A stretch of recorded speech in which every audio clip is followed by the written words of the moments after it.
We are honored to have one of our sons, alhamdulillah Rabbil Alameen, or daughters, who happen to be a son, alhamdulillah, who has done something. Who has done something which, I don't want to say we failed, but we have not even done for the 40 or 45 years we've been the older ones in this country. And this is something that we really have to listen carefully to. Okay, and inshallah Rabbil Alameen, I told the school 2 months ago that they have to be here, and they will. But because of time, we're going to start, and inshallah they will be here. We have brother, my son, Ziad. I have a difficulty sometimes to ask, what shall I, but he's a son to me for sure, Ziad. Ziad is 16 years old, and he resides in New Jersey. He's a junior in Princeton Day School. He actually founded an organization called Redefy. Okay, sorry, Redefy, not Defy, Redefy, alhamdulillah. He founded this organization before his freshman year in high school, when he was just 14 years old. Ziad knew that he needed to do something about the injustice he saw all around him. He started Redefy to initiate a positive change in the world, to fight the unawareness which he had been victim of, and to fight the ignorance which people will fall victim to, who may not have the opportunity to properly defend themselves or understand that there are people who accept them and love them for exactly who they are. When we see the small microaggressions all around us, we know that we need to make a change. Actually, we, the older ones, reminding myself, most of my brothers are here around me. Okay, I don't know what we did, but alhamdulillah Rabbil Alameen, that our kids are doing something. There is injustice all around us, taking place every single day. And at Redefy, we won't stand for it. Every racial slur, every derogatory term, and every act of hate serves as a reminder for why we do what we do, and why we can never stop. The Redefy team is an international group of over 100. I have a copy here, and I'm sure that Ziad will show you. I'm going to pass it around, but listen to him. Okay, this is not just one person, and this is not, alhamdulillah Rabbil Alameen, not just a Muslim. Alhamdulillah, it's guided by a Muslim, but there are a lot of people here. So I'm going to pass this, you can see it. And with that, I want to invite Ziad to tell us about as he mentioned, my name is Ziad Ahmed, and I'm very honored to be here today. So basically, I founded Redefy the summer after my 8th grade year, the summer of 2013, and we've been really fortunate, alhamdulillah, to have blossomed since then. In my activism, I think the question is, how did you start so young? Why did you start so young? What really motivated you to do this work and do it in such a big way? And people like to think that there's one instance that really prompted me to do this, that I was discriminated against in a really profound way that provoked me to do this work. And that's not the case. It wasn't that someone said something to me specifically or discriminated against me that really prompted me to do this work. It was more that I observed a system of injustice. I observed a system of racism, of oppression, and I saw how many people were being detrimented by unfair stereotypes. I grew up in a fairly conservative Muslim household in Princeton, New Jersey. My dad's right there, and it was a very supportive household where I wasn't ever shielded from the reality around me. I think the #1 problem that we have in this country right now is a lack of confronting reality. It's a lot of people wanting to stay in their bubble of safety, in their bubble of privilege, and not wanting to confront the realities that exist. And so, through being in a household where I was taken to Bangladesh and I saw the poverty that existed there, and where my grandparents really encouraged me to always watch the news and not be shielded from the atrocities that were being committed all over the world. And I grew up knowing that it wasn't a choice, but my duty as a human to give back to humanity. That wasn't something that I ever had to decide, like, oh, am I going to give back? And I'm going to give back. That's part of my Islam, that's part of my humanity, that's part of who I am. So with that, and I grew up in a Catholic school. I went to Princeton Academy of the Sacred Heart, from preschool to 6th grade. And growing up with that foundational knowledge of what it meant to be a person of faith, what it meant to be with an education that didn't only prioritize, are you getting an A, but also, are you being a good person? Are you giving back to the community? Are you remembering what's important? And having that background of knowledge and that background of education, and really using that to further how I felt about the world around me, how I interacted with the world around me, was really important. I'm going to just pause for a second so more kids can walk in.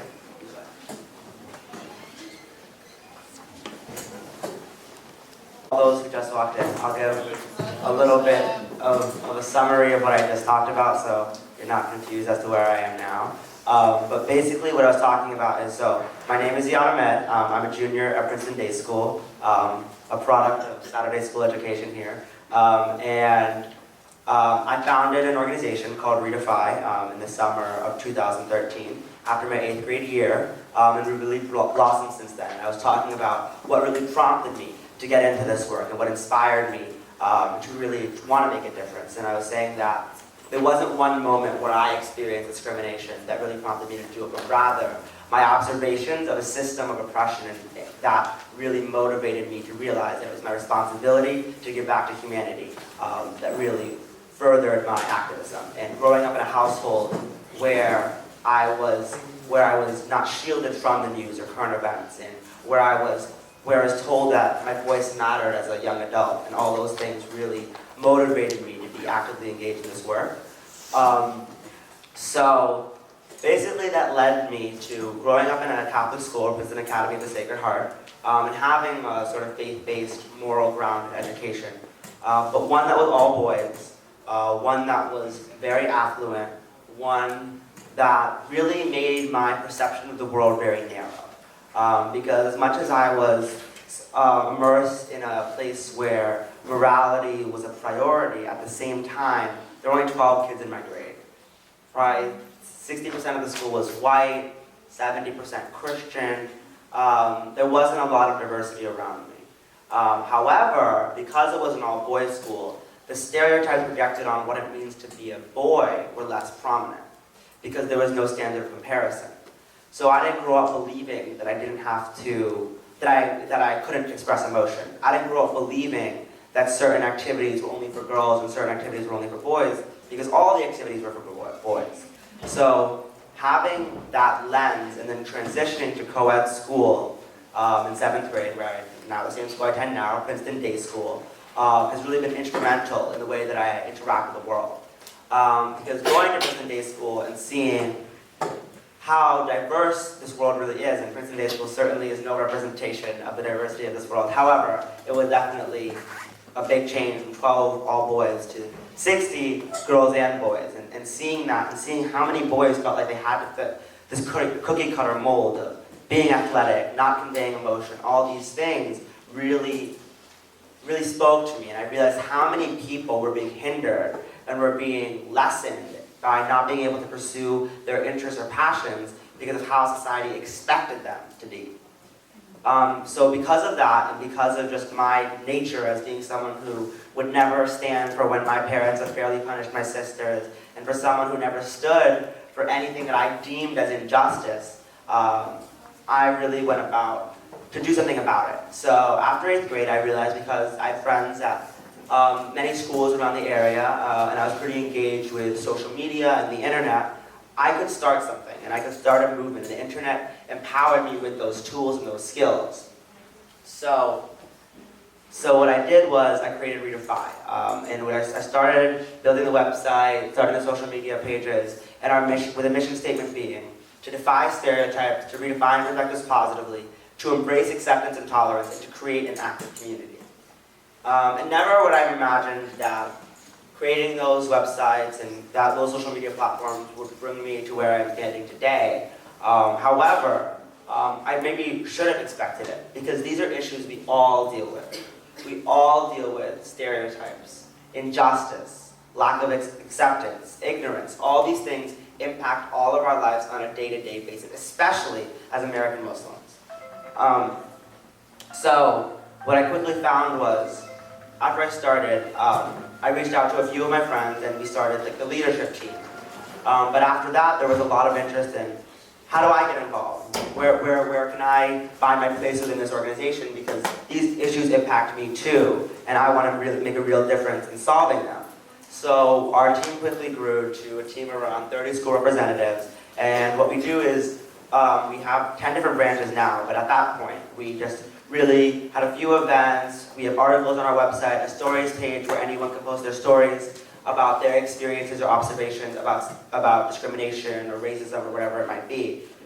But after that, and after we kept on growing and gaining some traction, a lot has really changed. So I'll pause again to allow things.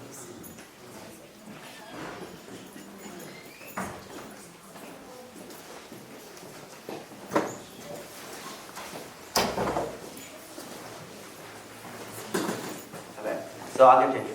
So we gained to really build some traction because these issues do really impact everyone. And after about a year and a half of this work, in March of more than a year, like 2 years almost of this work, in March of my sophomore year is when our first really big break happened. And MTV News published an article about me and Redefy, and the article, the title of the article was "An American Muslim Shattered not just against stereotypes, but actually leading a battle against them." And through that sort of lens, we really gained a lot of traction. And now we also have a yearly rotating mission. So in 2014, it was to promote integration and education about those with disabilities or special needs. And in 2015, it's to reduce racial prejudice and hate within our community and beyond. And now we're a team of over 150 students from 10 different countries. We have over 2,000 likes on Facebook, nearly 40,000 hits on our website, and that's really a result of people being moved by our story. People being moved by reading our stories page and seeing how the diversity around us impacts all of us, and how you can never know someone's story from just looking at them, and how much we all have going on inside of us, and how none of us conform to the stereotype. None of us are in this rigid box and say, because I am a woman, I am this. Because I am a man, I am this. Because I am Muslim, I am this. That doesn't exist. We all just are who we are, and because that resonates with so many people, we really began to take off after that MTV News article. And since then, that brought me to, infamously, the White House Iftar last June. And I was invited to the White House Iftar, and I had the opportunity to sit at a table with President Barack Obama and him to talk about me in a speech. And to the left of me be Munira Khalif, who went to all 8 Ivy Leagues, as a hijabi woman, immigrant from Somalia, or Sudan. And then to the right of me, Samantha Allah, who won a Supreme Court case against Abercrombie and Fitch for being discriminated against in the hiring process for her hijab. And being in that room across the President of the United States and so many influential, powerful American Muslims really solidified everything that I do. Because for the first time in my life, and most prominently, I had never been so proud to be American and to be Muslim, and so sure that my identity was not contradictory. And I think it's hard being American Muslim in this country. It is hard, it is hard, it is hard. And I don't think anyone is going to doubt me on that. And being in that room, being surrounded by so many role models, being affirmed by the President of the United States that what I was doing was having impact. And what I was doing, not only did people resonate with, but it resonated with our President, the leader of the free world. And having that moment of validation so precious was so profound. I'll pause for a second.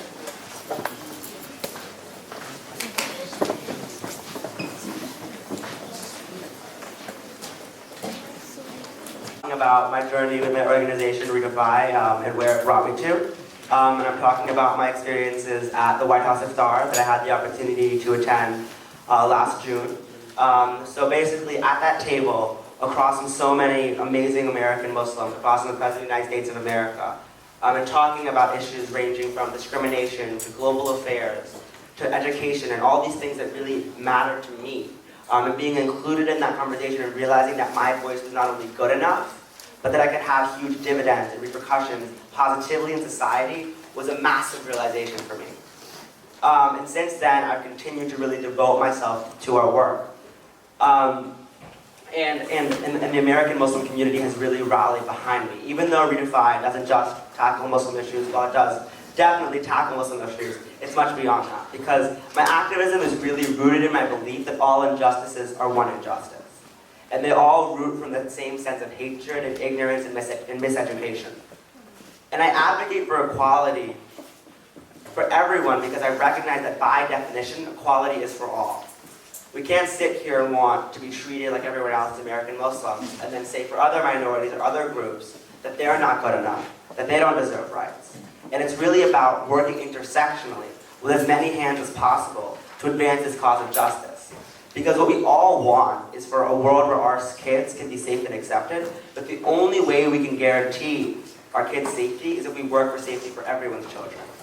Because otherwise we allow these biases and these ignorances and prejudice to keep on permeating through our minds and to keep on influencing our judgments. And we have these, and we all have these biases. No one in this room or in this world is free of prejudice or bias, but it's how we react to them. It's how we act on them that really makes a difference in how we are treated in society, how we treat others in society, and where we stand in society. So through that, and through my experiences with MTV and then being at the White House Star, and then being in PBS and the Washington Post, and etc. Now we're a team, like as I mentioned, of over 150 students from 10 different countries. We have chapters and clubs all around the world, and we've really grown to this organization that is emblematic of the efficacy teenagers can have in this world. We're a completely teen organization. We have some mentors in college, certainly. We have parental support and adults like all of you who are here today who support our work and want to be engaged.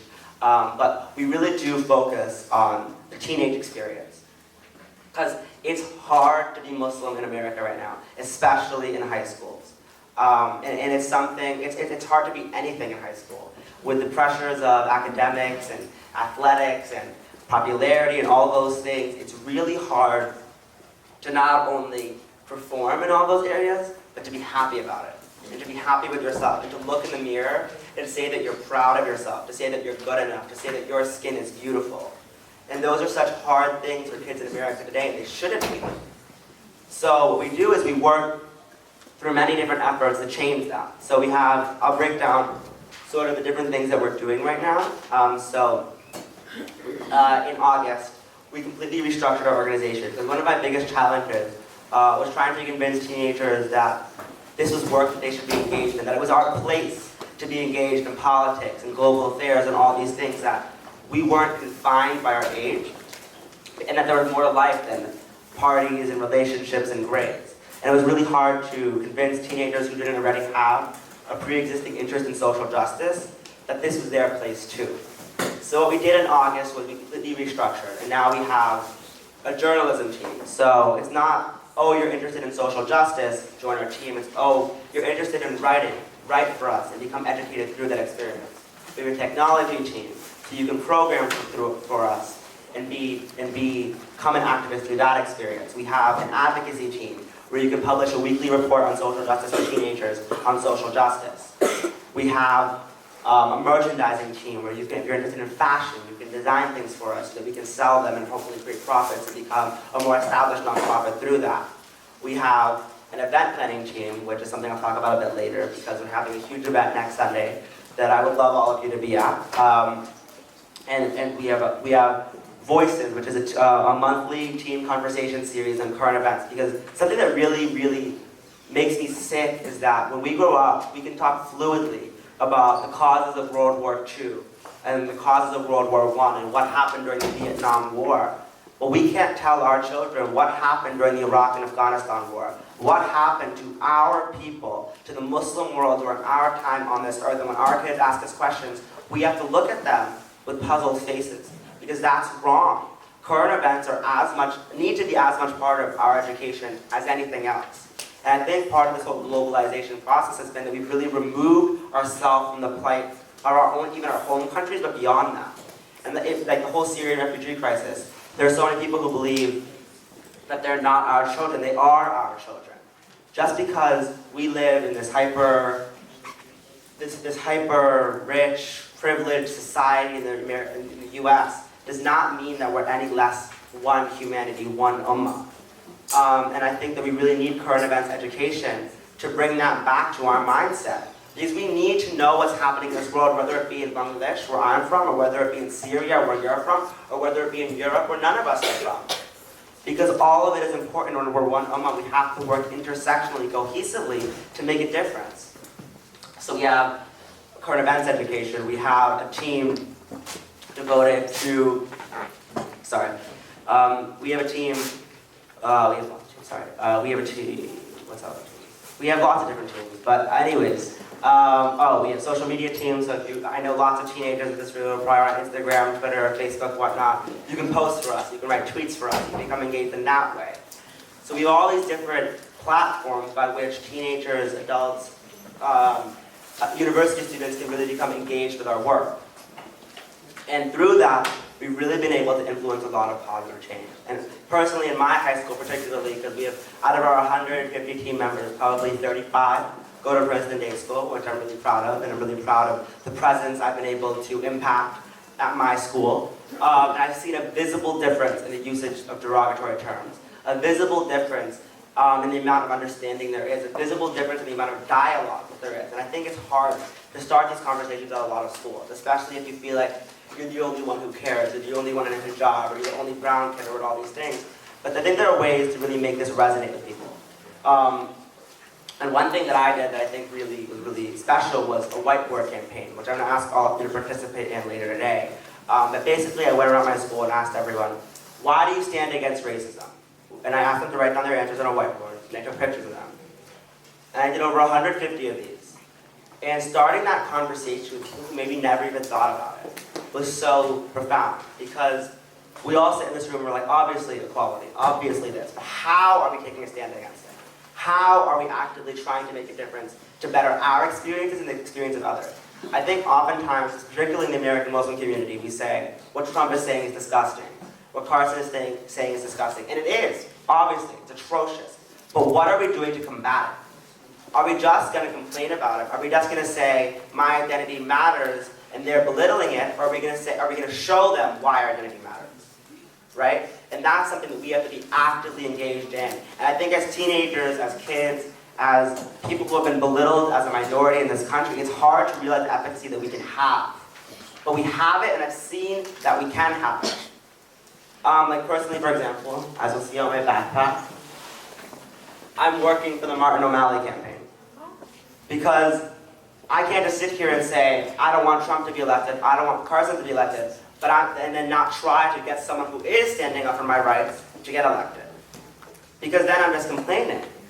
Then I'm just saying, I want different, but not showing humanity, not showing my peers, not showing society what that difference can look like. So Martin O'Malley, for example, was the first candidate to declare that he wanted to take in 25,000 Syrian refugees.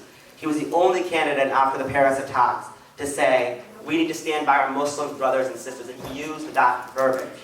You know, and that's important, that we stand by candidates, stand by people who are speaking up on our behalf.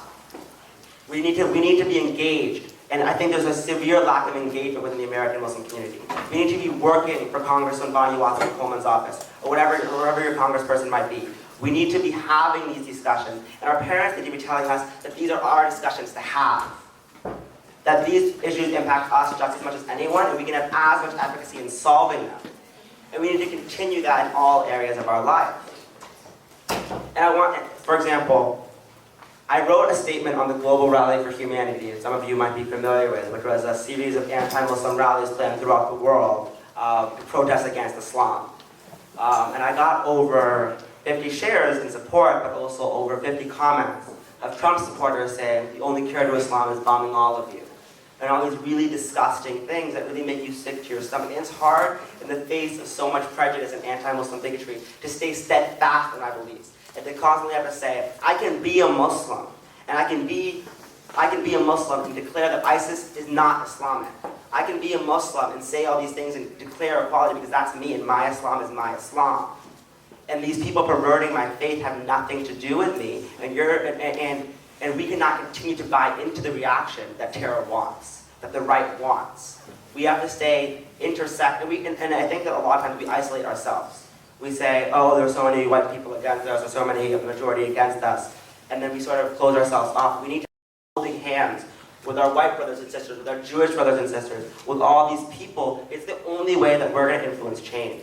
It's the only way that we're going to influence change. If we stay engaged, if we stay vocal. Like at my school, it's hard. It's hard to speak out on behalf of Palestinian rights.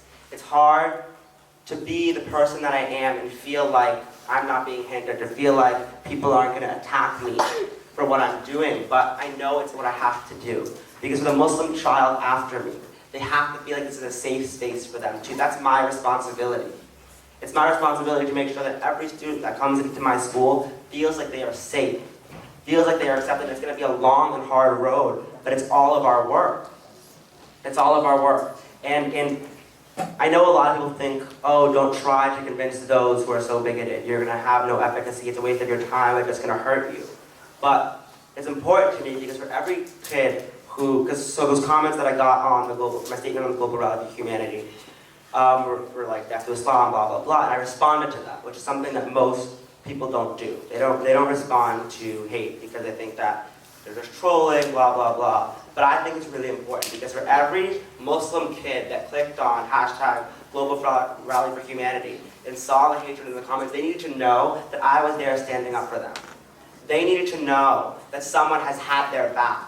And for every indifferent person who clicked on that hashtag needed to know that bigotry, oppression, ignorance, racism will not go unchallenged, and there are people who are challenging it. So it's not always about the direct implication of, oh, I'm confronting this person, or oh, I'm trying to convince this person. It's also about the visual that you create by doing that, right? So when I say to someone at my school who says, Muslims are terrorists, or that's so gay, or whatever the derogatory slur might be, and I call them out on it, right? They might not even understand, but people around them might. And that has huge, huge, huge positive repercussions. So I think we can continue to use our voices, whether it be through Redefy or whatever you might be interested in, to really advance our cause of justice, our cries for equality, because we are as much American as anyone else. We are as much human as anyone else. And we can continue to assert that through so many different ways. And I'm here today to tell you that what I like to say is, don't view me as the exception. I'm not just some American Muslim who is so much smarter than everybody else, who works so much harder and all these things. Everyone has the potential to do what I did. I promise you I'm not some genius, I'm not some exceptional human being. I'm just someone who has a passion, who saw that I could make a difference and just did it. And it really is that simple. If we all take the time to devote ourselves to initiating a positive change in this world, to taking the time to have these conversations and to speak about them, to learn about them, we can all have moments of validation as precious as sitting across the President of the United States and him telling me he is proud of me. We can all experience that and all influence so much change if we allow ourselves to. If we believe in ourselves, if we look in the mirror and say, you know what? I'm not perfect, but I'm good enough. I'm good enough, and I'm going to work hard so that everyone knows that they're good enough. And I think that's what I kind of want to leave you with today. That don't view me as the exception, but realize that we can all be part of the solution. So thank you, and I'll now take any questions.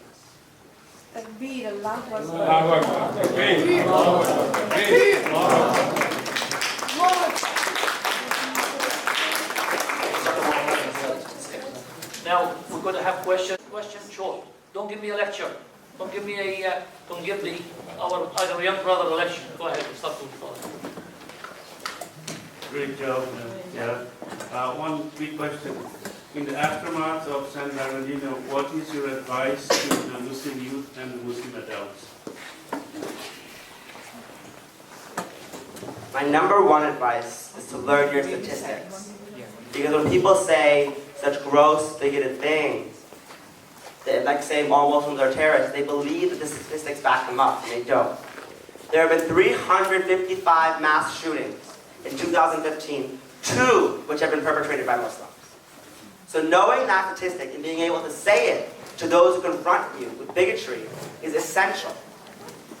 So I think being educated in the work that we're doing and being educated about our faith is the most essential part, and it's hard. Because I hate that I have to say, I hate that people expect me to say, I'm Muslim, but not a terrorist. It's I'm Muslim and not a terrorist, right? They're not contradictory things. Most Muslims are not terrorists. The fact who ISIS, who Al-Qaeda, who all these groups make up, Boko Haram, is far less than 1%.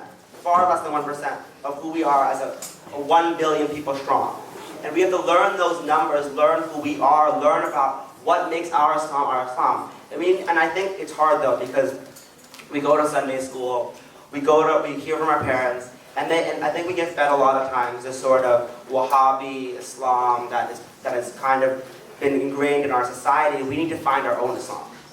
I think we do a lot of just praying because we're told to pray. We do a lot of all these things because we're just told to do it. But thinking about why we're doing what we do and what makes our Islam special to us, and being able to talk about that to people, is what really makes them have chills. It makes them really understand you. When I talk about why I fast to someone and say, I'm not fasting because God said so necessarily, it's also that fasting reminds me of God and reminds me not to sin. That fasting makes me empathize with the poor. That fasting makes me realize how powerful my community is. And when I explain it to them in that way, that's what it is. And when you take the time to learn about your faith, to learn about yourself, to learn about the statistics at hand, you can so much more eloquently respond to that. And I think also it's really important to not just be engaged in Muslim issues. So when an American Muslim person says, "Oh, this is when we say don't say this or don't do this or whatever," but then we're not saying it when people attack other minorities, then we just seem defensive. We just seem like we're just defending our own people. But we have to be like, you can't categorize anyone, right? No one is the stereotype. We can't say any one group or evil people in any one group represent any group. And we need to be speaking out on everyone's behalf so that we have legitimacy. When we do speak out on behalf of our Muslim brothers and sisters, and when we speak out on the peaceful nature of who we are. So I think just staying educated and not being afraid to speak up is what is most important when responding to the terror that is occurring. But also confronting the reality. The reality is that ISIS is disturbing, and that Islamic is in their name, and that they think that that is Islam, and that is the reality we have to confront. That there is terror within Islam. That exists. It's not the Islam we practice, it's a perverted form, but it exists and we have to confront it, and confront it as such. So confronting reality and staying educated in really, because I think that there's some people that think ISIS is disgusting, you can't call all Muslims terrorists, all these things, but we have to know the numbers. We have to know the scenarios on the ground, because the Middle East is so complicated right now. Right? We have to realize that ISIS exists, all these groups exist as a result of the United States going in there, right? And as a result of, and our votes matter, right? We voted for candidates, but we have to be engaged in political processes that seek to end this. And the Republican Party surely isn't. They want to go to war, but they don't understand the first thing about what it looks like on the ground in Syria, what it looks like on the ground in Iraq. And it all stems from after World War II. They did arbitrarily cut lines and told us to conform to their standards, and they're continuously doing that. And we have to speak up for our voice and tell them what's happening on the ground, and tell them our sisters and our brothers in those countries are not terrorists. Those fleeing that oppression, that occupation, that ignorance are not the terrorists. Those fleeing are fleeing that ignorance, are fleeing that terrorism. They're not the terrorists. They're fleeing the terrorism that we are benefiting from, because who's making all the money off of Syria? Those selling them the arms. Who are selling them the arms? The NRA. Right? And we need to support candidates who aren't afraid to stand up with the NRA. We need to completely be aware of the situations and be able to use our voices to present the reality and to confront it positively. Great.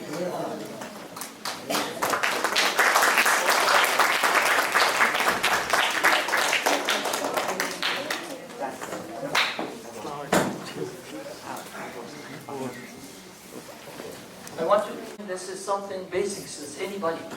So can you suggest something a little better to do than our massages spend our money in order to condemn? Well, I think condemnation is important.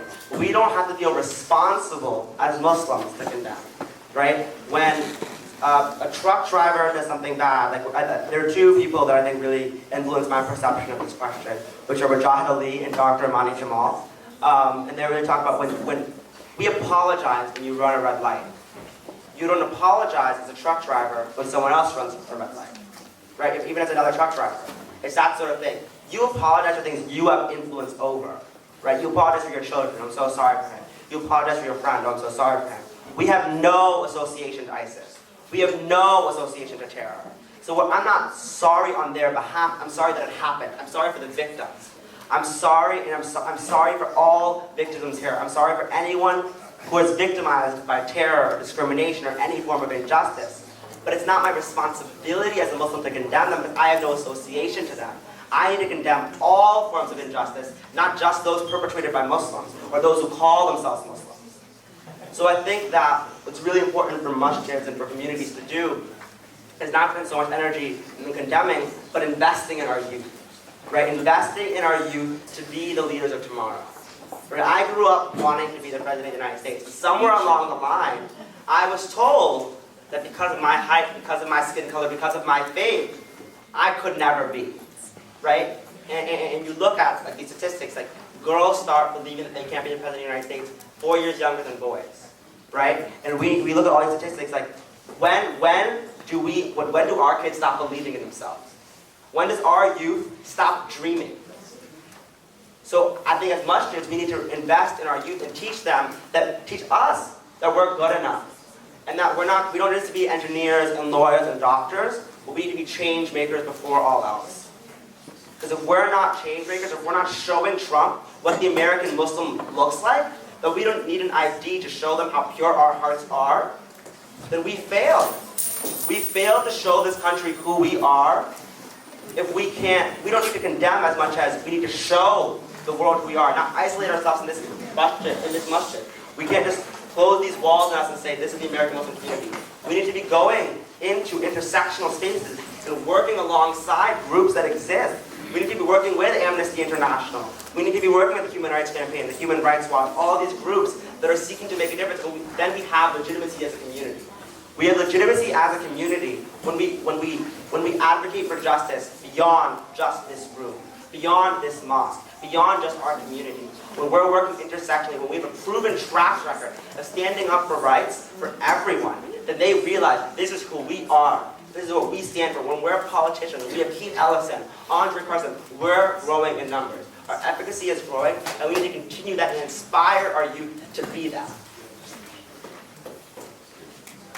Just on a light comment, in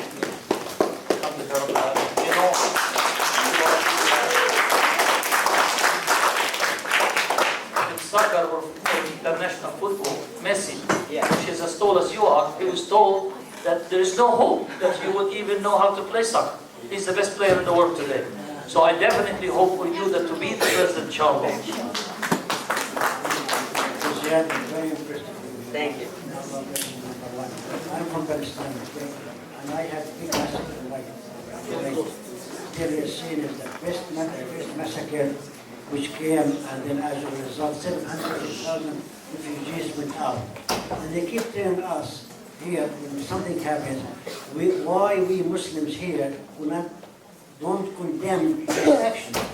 Now what I tell them to the press, I says we do condemn it, but you people do not read it.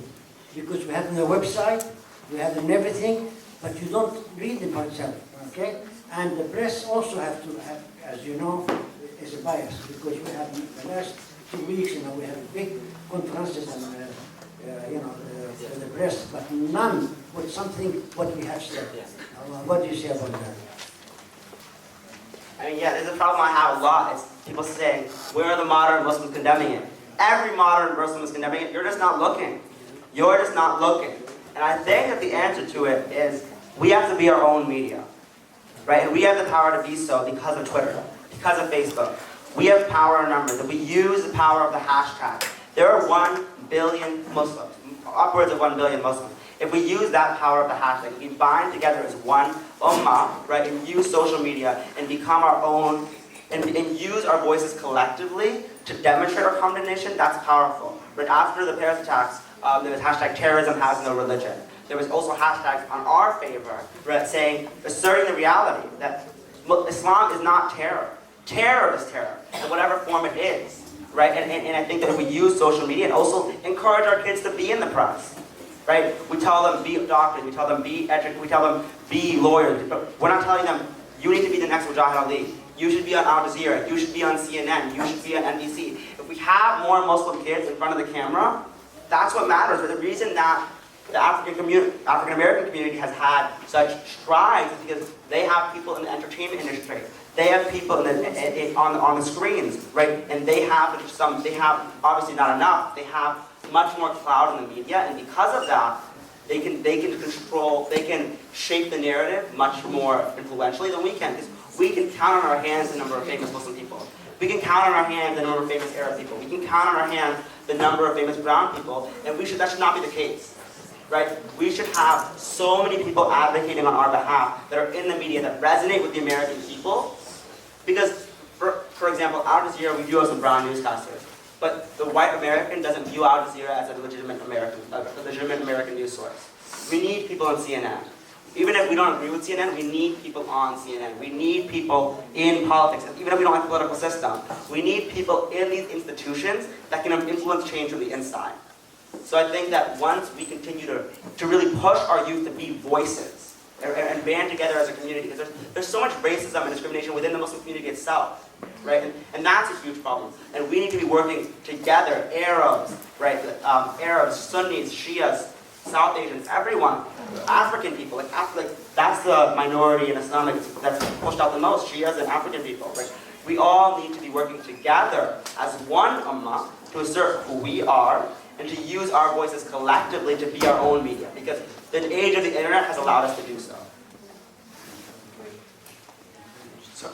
Just one comment, and I hope that nobody, and I wish even that if we start, and as you mentioned, regarding discrimination and all that, one of the worst, in my opinion, words to use is white Americans.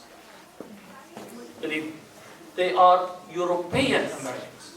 We are Muslim Americans, African Americans, Irish Americans, and European Americans. I'm working on that, as a matter of fact, with a lot of people in order to cancel completely, and I wish among ourselves, and I want you to make a comment. Don't say the word white Americans. It is discrimination that got to be understood among us, and we should come up with something. Americans. There are a lot of, for example, the word Islamophobia. I don't like the word Islamophobia, right? In the same way that I don't like the word homophobia, because these words imply, a phobia is an innate fear that you cannot control. Arachnophobia is something that you cannot control, right? It's a spider that you really, there's no rational reason why you're scared of it, but something in your mind is saying, I'm so scared of it, you can't, and it takes therapy and all these things to get over it. And when we call Islamophobia a phobia, we legitimize hatred. Right? It's anti-Muslim bigotry. It's not an innate fear that people are scared of us. It's a rationalized hatred. It's people using perverted senses to say that we are something, to be scared of something. It's not a phobia, it's bigotry. But I still use the word Islamophobia sometimes because I have to realize who my audience is. Right? And I have to say, this is a word that's gained traction, so I have to use it sometimes. So in the same way, you're right, European Americans is a much more appropriate term to use. However, in some instances, you will reach more people by using a term that's more commonly accepted. So I think within diversity work, it's really very conscious about the words that we use. However, there is some times where I feel that I use words that I know more people are familiar with or will resonate more people, despite the fact that I prefer other words, if that makes sense. Question, or you're going to make an announcement? Assalamu alaikum.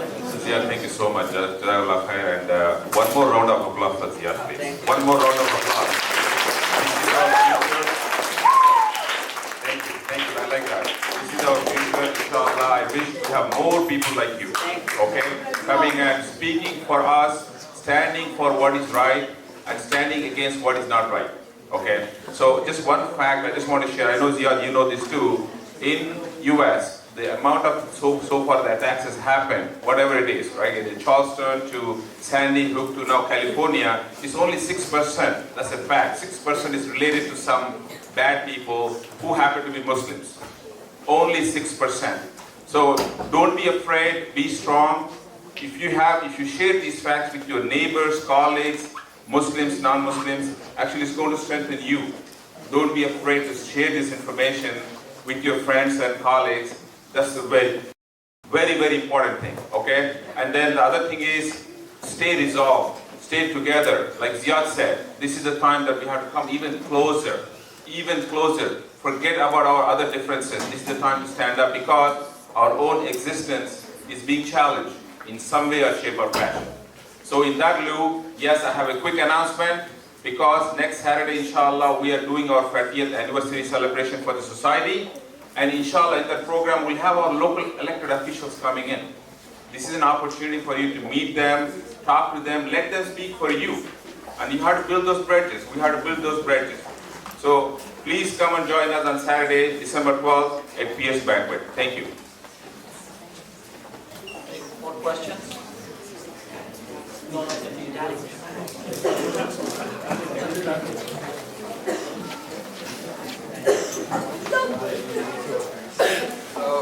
I really like the presentation. I'm sure I can speak for a majority of the guys here. We really related with it. I like it a lot. In general, I noticed that it's mainly an online run organization. So are you planning on like outreaching to schools and stuff like that?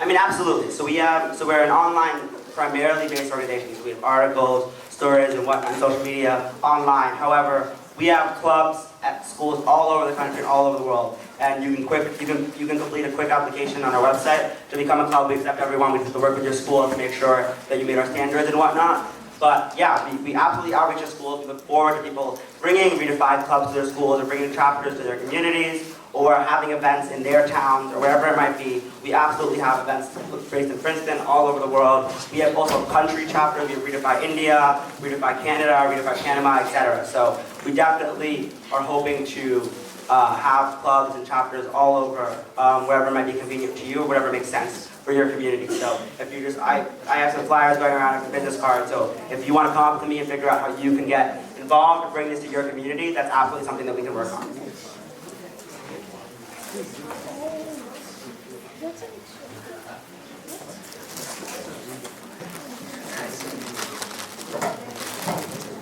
Young man, He's a professor. very nice, thank you. But I have very serious objections and worries. You see, if you look at all those events, those Muslims who went cuckoo and were spraying bullets, they were young people. None was of my age. These were the people who were ignorant and persuaded to do this, who are very well familiar with internet and blogs. Your age may not be doing it right now, but in the next 5 years, mischievous people will penetrate and will work on your mind. Who is there to guide you and help you and watch? Nobody. You are all young people together. And that's my worry.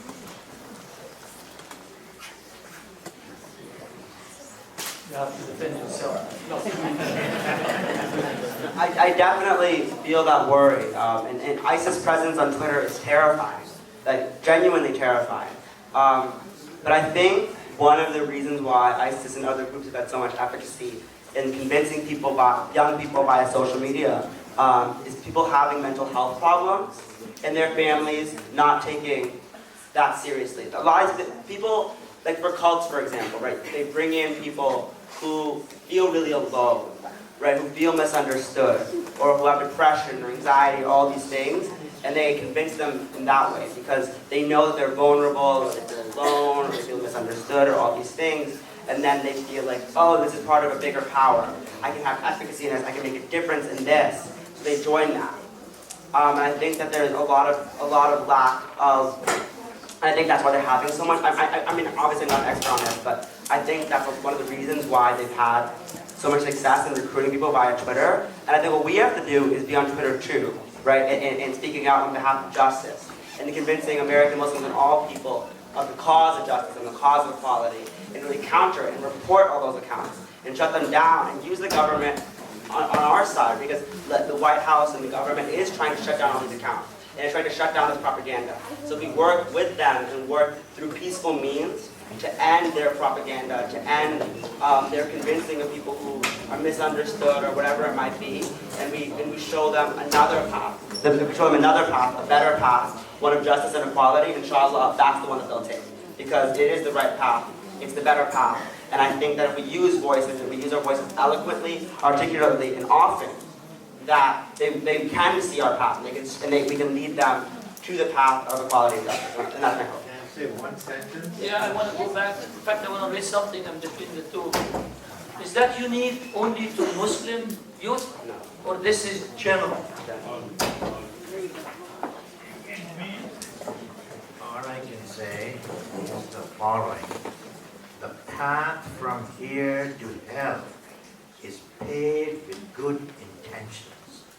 This is fine, but with time and with the persuasions of these people, they are experts on it. Your mind will change. Are you, that's why Islam calls for mahasana. I mean, there are things and reasons. I'm not trying to scare you or throw cold water on this, but I'm trying to say that there should be some way of observing and bringing you back to the real point that you want to. It's all fine talk, but I'm afraid, because the mischievous people will also come in and will try to persuade you, and there is nobody watching.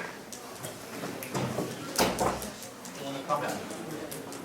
Don't take it as a personal attack. I mean, I just think I think I'm a little bit more optimistic than you, because I believe the world is watching. I believe that everyone in this room cares about me and cares about my organization, and I believe you're all watching. I believe my school is watching. I believe anyone I've ever touched is watching.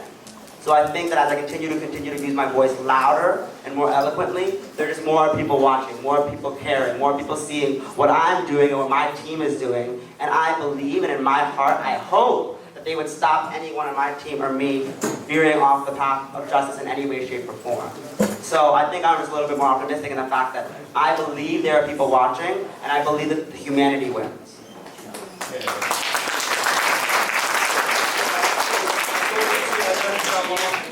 still have more questions? Okay.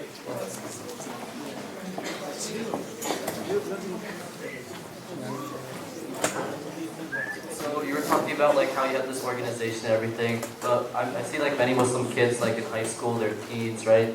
They probably feel the same way too, but they don't actually act on it. Like, what inspired you to start this organization? Like, was it like an event or something like that?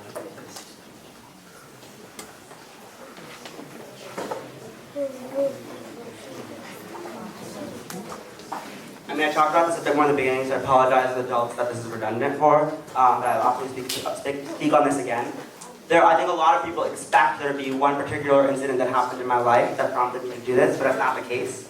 In actuality, it was me observing a system of oppression, a system of discrimination, whether it be towards people of color or Islam or whoever it might be. There are so many people being detrimented by the unfair stereotypes that are put upon us. And transitioning from a smaller, more conservative school to a bigger one, where I saw contrasts of how people were being limited based on societal perceptions of who they are, based on arbitrary idiosyncrasies, I really said, this is wrong. We can be better. We can fulfill our dreams if we're not constantly told that they're not our dreams to have. Right? Because people think that I can't be a politician because I'm Muslim, whatever it might be. People think that women can't be CEOs, whatever it might be. We're constantly told that we can't do something because of arbitrary idiosyncrasies, and I saw how many people were being detrimented by that. So I went about saying, you know what, this is wrong. I know it's going to get worse in high school. More people are going to be ostracized and belittled and marginalized based on just who they are, and that's wrong. So I went about with some friends. Well, I started by myself, and I reached out to some friends about how we could use the social media and use the internet to advance this cause of justice, because it's a cause that resonates with all of us. And if we work together, and it's particularly with the American Muslim community, it's really hard right now, if we work together to better the experiences of all students, and it's mostly rooted in ignorance and lack of education. Right? The reason so many people have so many prejudices against Islam is because our schools aren't taking the time to educate about Islam. When have we ever opened a book and read a story about us? Read a story about the American Muslim experience? right? And that's a problem. And I'm pushing my school to change that. And we can push our schools to advance the cause of justice and to care about all of our narratives and all of our minority experiences. So that's really what prompted me to start this. But I just want to, I guess we're over. But please come up to me if you have any questions. I also have a whiteboard campaign that I'm doing. And I'm asking people to finish the phrase, I want to make a difference because. So if you want to participate in that, please come up here. And it'll take 2 seconds and I'll take a picture of you. I have more flyers, more wristbands, so please come up if you have any other questions. Thank you all for coming, I really appreciate it.